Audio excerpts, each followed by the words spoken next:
বাবা মা মারা গেলে দুনিয়াতে ভুলেও করবেন না এই তিনটি কাজ। যদি এই তিনটি কাজ করেন তার জন্য আপনার মা বাবাকে আল্লাহর কাছে জবাবদিহি করতে হবে। রাসূলুল্লাহ সাল্লাল্লাহু আলাইহি ওয়াসাল্লাম বারবার নিষেধ করে গেছেন, যাদের বাবা মা দুনিয়াতে নেই তাদের জন্য ভিডিওটি দেখা অত্যন্ত জরুরি, কারণ আপনার কোনো কাজের ফল যেন তাদের ভোগ করতে না হয় অবশ্যই খেয়াল রাখতে হবে। এবং আল্লাহর রহমতে যাদের বাবা মা বেঁচে আছে তাদের ভিডিওটি সম্পূর্ণ দেখা উচিত, যেন এই ভুলগুলো কখনো না হয়। প্রিয় দর্শক, আপনি যদি মুসলিম হয়ে নিজেকে ধন্য মনে করেন অবশ্যই আলহামদুলিল্লাহ কমেন্ট করবেন এবং ভিডিওটি শেয়ার করে সকল মানুষকে দেখার সুযোগ করে দিবেন। তো চলুন বেশি কথা না বলে জানিয়ে দেই মা বাবা বেঁচে না থাকলে বা মারা গেলে কোন তিনটি কাজ করা যাবে না। 1 নম্বরে বাবা মায়ের ঋণ শোধ না করা। মৃত মা বাবার ঋণ শোধ করতে হবে। তারা যদি ঋণগ্রস্ত থাকে যত দ্রুত সম্ভব তাদের ঋণ শোধ করতে হবে। আল্লাহ তাআলা সবগুলো মাফ করলেও ঋণের গুনাহ আল্লাহ তাআলা ক্ষমা করবে না। ওই ব্যক্তি উত্তম মুসলিম যার হাত ও জবান থেকে মানুষ নিরাপদ থাকে। অবশ্যই বাবা মায়ের ঋণ যত দ্রুত সম্ভব শোধ করার চেষ্টা করবেন এবং সম্পূর্ণ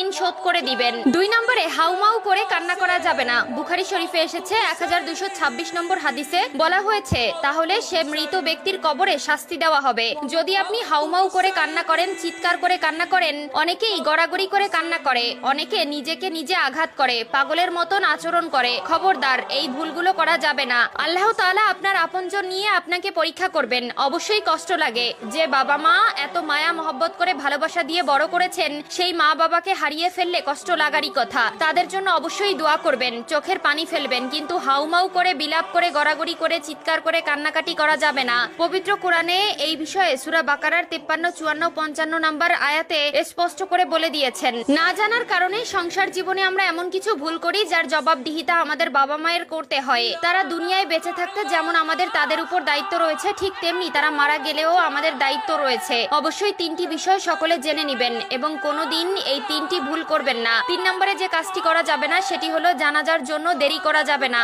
অনেক পরিবারে আছে আত্মীয় স্বজন দূরে থাকার জন্য 2 দিন 3 দিন পর্যন্ত মৃতদেহ রেখে দেওয়া হয়, যা একদমই করা উচিত নয়।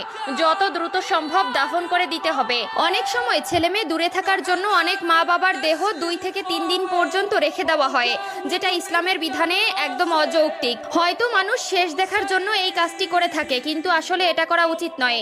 ইসলামের বিধান অনুযায়ী মৃত ব্যক্তির জন্য দ্রুত জানাজা ও দাফন কাফনের ব্যবস্থা করা। আপনাদের আরেকটি বিষয় জানিয়ে দেই, এই বিষয়টি হলো অনেক বেশি গুরুত্বপূর্ণ। বাবা মা অথবা আত্মীয় স্বজন মারা যাওয়ার আগে যদি কোনো ওসিয়ত করে যায় সেটা অবশ্যই করতে হবে। যদি কেউ নেক কোনো ওসিয়ত করে যায় সেটা অপূর্ণ রাখা যাবে না। অনেকেই ওসিয়ত করে যায়, আমি মারা যাওয়ার পরে আমার অমুক সম্পত্তি মাদ্রাসায় মসজিদে দান করে দিবে, বা এমন কোনো জায়গায় দান করতে হবে, বা অন্যকে দিতে হবে। এই ধরনের ওসিয়ত করলে সেটি গুরুত্বপূর্ণ সহকারে অবশ্যই পূর্ণ করতে হবে। মৃত ব্যক্তির করে যাওয়া ওসিয়ত অপূর্ণ রাখা যাবে না।